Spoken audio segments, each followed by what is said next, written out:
হত্যার সাথে বলেছিল তাকে যখন গুম করে ইন্টারোগেশন করছে, অনেকটা তাকে টর্চার করেছে, সে তখন বুদ্ধি খাটিয়ে বলেছিল যে আমি কোনো কিছু আমার ব্রেনে রাখিনি, আমি একটা পেন ড্রাইভ, তোমরা যেখান থেকে আমাকে ধরে নিয়ে আসছো সেইখানে একটা পেন ড্রাইভ আমি থ্রো করে ফেলে আসছি। তখন তারা নিজেরা লোক পাঠালো, পেন ড্রাইভ খুঁজে না পেয়ে পরবর্তীতে তাকে নিয়ে যায়। সে সেই সুযোগে রাতে নিজের জীবন বাঁচাতে সক্ষম হয়েছে ওখান থেকে পালিয়ে গিয়ে। 2011 সালের পরে আমরা জানতাম না সে জীবিত আছে কিনা। আপনারা জানেন মেজর জাহিদ নামে এক অফিসারকে জঙ্গি সাজিয়ে সেই সময় ডিবির মনিরুল খুন করেছে। মেজর জিয়া বুদ্ধিমত্তার সাথে তার জীবন বাঁচাতে সক্ষম হয়েছে। একটি সিনেমা আছে এস্কেপিং ফ্রম দ্য ডেথ, এই সিনেমার বাস্তব সংস্করণ হইল মেজর জিয়া। বুদ্ধিমত্তার সাথে তার জীবন বাঁচাতে সে সমর্থ হয়েছে। পরিবর্তিত পরিস্থিতিতে ফ্যাসিজমের পতনের পরে তিনি দুইটি আবেদন করেছেন। একটি আবেদন করেছেন আইন উপদেষ্টা এবং ঢাকার ডিসি বরাবর তার এই পলিটিক্যাল মোটিভেটেড মামলাগুলা প্রত্যাহার করার জন্য। আরেকটি আবেদন করেছে স্বরাষ্ট্র উপদেষ্টা এবং আইজিপি বরাবর তার খোঁজ পাওয়ার জন্য যে 20 লক্ষ টাকা পুরস্কার ঘোষণা করেছিল সেইটি প্রত্যাহার করার জন্য। আপনাদের কাছে একটি তথ্য উপস্থাপন করি যে কীরকম সাজানো ছিল, যে নাটক সাজিয়েছে কিন্তু স্ক্রিপ্টটা ঠিকমতো লিখতে পারেনি। এই অফিসারকে প্রথম বানাইলো জেএমবি সদস্য, তারপর সদস্য, আনসারুল ইসলামের সদস্য, এরপর বানালো তাকে আইএসের সদস্য। তারপর তার বিরুদ্ধে অভিযোগ আনলো যে হোলি আর্টিজানে যে আক্রমণ হয়েছিল, যে ঘটনা ঘটেছিল, সেইটাও নাটক খুব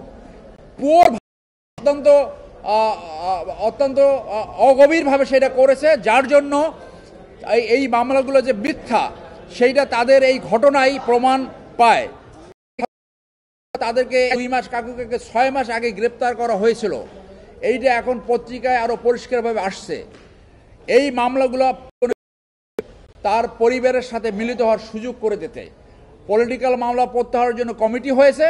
সেই কমিটি তার এই আবেদন বিবেচনায় নেবে বলে আমরা আশা করি।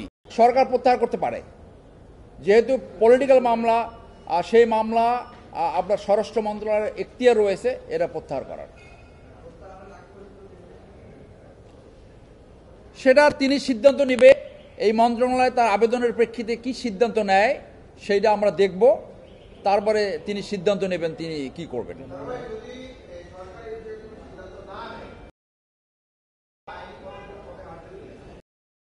সরকার যদি তাকে যদি ন্যায্যতা প্রদান না করে, তাকে ন্যায় বিচার প্রদান না করে, তাহলে তো আইনি প্রক্রিয়া ছাড়া আর কোনো উপায় নাই। সেটা তার যে মামলাগুলো চলছে, যেগুলো সাজা হয়েছে সেগুলো আপিল করতে হবে, আর যেগুলো চলমান সেগুলোকে কন্টেস্ট করতে হবে। সেটা তিনিই সিদ্ধান্ত নেবেন পরিস্থিতি মোতাবেক। আমরা এইটুকু নিশ্চিত তিনি বিদেশে রয়েছেন, কোন দেশে আছে সেটা এখনো ডিসক্লোজ করেনি। আমার সাথে তিনি হোয়াটসঅ্যাপে কথা বলেন এবং যখন পরিস্থিতি আউটেবল হবে নিশ্চয়ই তিনি আপনাদের সামনে হাজির হয়, নিশ্চয়ই ভিডিও ইন্টারভিউ দেবে। তিনি প্রতিদিনই বাংলাদেশের খোঁজখবর রাখছেন এবং যে ইন্টারভিউটা অলরেডি প্রকাশিত হয়েছে আপনি দেখেন যে প্রতিদিন আপডেট তার কাছে থাকে এবং সে পরিস্থিতি অবজার্ভ করছে। তার জীবন যখন নিরাপদ হবে তখনই তিনি আসবেন। শোনেন, মেজর সাহেবদেরকে বলা হয় ফিল্ড অফিসার, মূলত ফিল্ডে কাজ করে লেফটেন্যান্ট কর্নেল অ্যান্ড বিলো। এই ফিল্ড অফিসারই কিন্তু ঘটনা ঘটায়। এটার উদাহরণ তো অনেক আছে, আপনারা জানেন।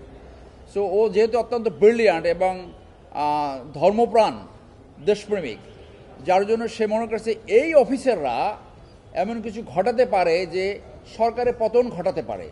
যেমন আপনি জানেন যে মেয়র তাপসীর উপরে তার গাড়িতে একটা বোমা হামলার পাতানো একটা ঘটনা ঘটেছিল। 5 জন অফিসারকে 5 বছর করে জেল দিয়েছিল, 5 জন অফিসারকে। সেটা কিন্তু একেবারে পাতানো ঘটনা, যার জন্য তাকে টার্গেট করছে যে এই যে তথাকথিত একটা ঘটনা ঘটাইছিল, এটা মূলত ইন্টেলিজেন্স অর্গানাইজেশন ঘটিয়েছে। সেইখানে 24 জন অফিসারকে ভিক্টিমাইজ করা হয়েছে। এই 24 জনের ভিতরে 23 জন ছিল বিয়ার্ডেড, দাড়িওয়ালা যারা নামাজ পড়ে, সেই হিসেবে তাকে টার্গেট করেছে। তার মানে কি ধর্মপ্রাণ হওয়াটাই তার জন্য কাল হয়েছে? ধর্মপ্রাণ এবং প্রতিবাদী এবং দেশপ্রেমিক, এই জন্য তাকে টার্গেট করা হয়েছে বলে আমরা মনে করি। কু অ্যাটেম্পটে তাকে জড়াইছে না, স্বীকার করেনি। তাকে কু অ্যাটেম্পটে জড়িয়েছে এবং ওই কু অ্যাটেম্পটে আমরা দেখেছি যে একজন বাদে বাকি যারা ধর্মকর্ম করত এবং বিয়ার্ড আছে তাদেরকে সবাইকে স্যাক করা হয়েছে, ডিসমিস করা হয়েছে, কাউকে জেল জরিমানা করা হয়েছে। জি, কপিটা আছে।